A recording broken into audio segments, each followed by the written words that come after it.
semuanya, perkenalkan aku Tahlia Salsabila dari jurusan Bimbingan dan Konseling Islam.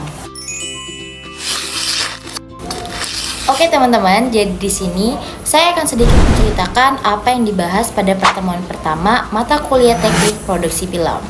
Jadi ini tuh video tugas untuk pertemuan pertama. Sebenarnya secara jadwal seharusnya sudah masuk pertemuan kedua.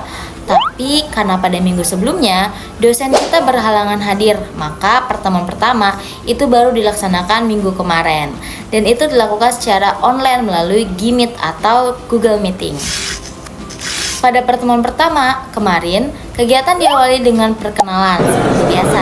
Setiap mahasiswa diminta untuk menyebutkan nama, asal, dan alasan memilih jurusan Bimbingan dan Konseling Islam.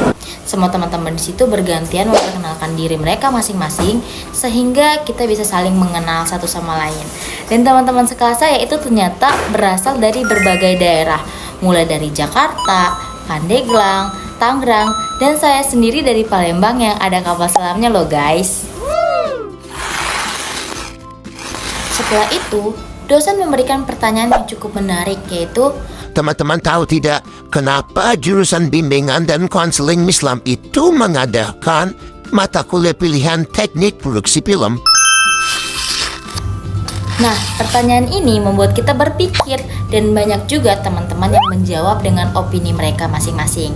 Dan kemudian dosen menjelaskan bahwa tujuan dari mata kuliah ini itu adalah supaya mahasiswa BK Islam bisa memperkenalkan jurusan dan juga dunia konseling Islam itu ke masyarakat lebih luas melalui media digital. Produksi film ini bukan sekadar hiburan teman-teman, melainkan juga bisa menjadi media edukasi, sarana dakwah, sekaligus cara kreatif untuk menyampaikan pesan-pesan konseling.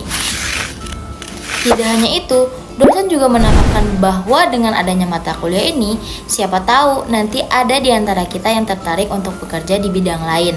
Misalnya, bidang yang berhubungan dengan media atau bahkan dunia perpindahan profesi. Jadi, jurusan Bimbingan dan Konseling Islam itu tidak selalu identik hanya menjadi guru atau konselor saja, tetapi lulusan Bimbingan dan Konseling Islam itu bisa saja bekerja di profesi lain.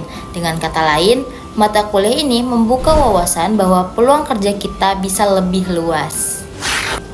Kemudian, dosen membahas tentang kontrak kuliah atau RPS. Dalam kontrak kuliah ini, ada penjelasan mengenai materi-materi yang akan kita bahas selama 1 semester, sistem nilai yang digunakan, serta aturan-aturan selama perkuliahan berlangsung. Untuk masalah kehadiran, dosen menekankan bahwa perkuliahan pada dasarnya akan dilakukan secara offline. Namun, apabila ada kondisi tertentu yang membuat perkuliahan harus dilakukan secara online, dan peraturannya itu kamera wajib dinyalakan selama Google Meet berlangsung. Kalau kamera tidak dinyalakan, maka mahasiswa dianggap tidak hadir atau tidak mengikuti mata perkuliahan pada minggu itu. Selain itu, dosen juga menjelaskan mengenai sistem penilaian. Penilaian bukan hanya dari ujian saja, tetapi juga dari kehadiran, partisipasi, serta tugas-tugas mingguan. Nah, untuk tugas mingguan, kita akan diminta membuat video atau learning journal. Jadi setiap minggu itu kita membuat video berisi penjelasan ulang tentang apa yang dibahas pada pertemuan sebelumnya, seperti yang sedang saya lakukan sekarang. Nah, dengan begitu kita bisa jadi lebih memahami materi, sekaligus melatih kemampuan public speaking dan kreativitas dalam menyampaikan materi. Dan mau tidak mau, kita juga harus mulai belajar dan pintar dalam mengedit. Menurut saya pribadi, pertemuan pertama kemarin cukup jelas dan bermanfaat. Walaupun dilakukan secara online, dosen tetap bisa memberikan gambaran yang lengkap mengenai tujuan dari mata kuliah, aturan perkuliahan, sistem penilaian, serta bentuk tugas yang akan dijalani. Bahkan penekanan bahwa kita bisa bekerja di bidang lain selain guru atau konselor itu membuat saya menjadi pribadi jadi lebih termotivasi. Karena ternyata peluang lulusan BKI itu lebih luas daripada yang saya bayangkan. Demikian cerita saya di pertemuan pertama mata kuliah ini. Terima kasih pada teman-teman semuanya yang sudah mendengarkan. Saya akhiri, wassalamualaikum warahmatullahi wabarakatuh. Terima kasih sudah menonton, bye-bye.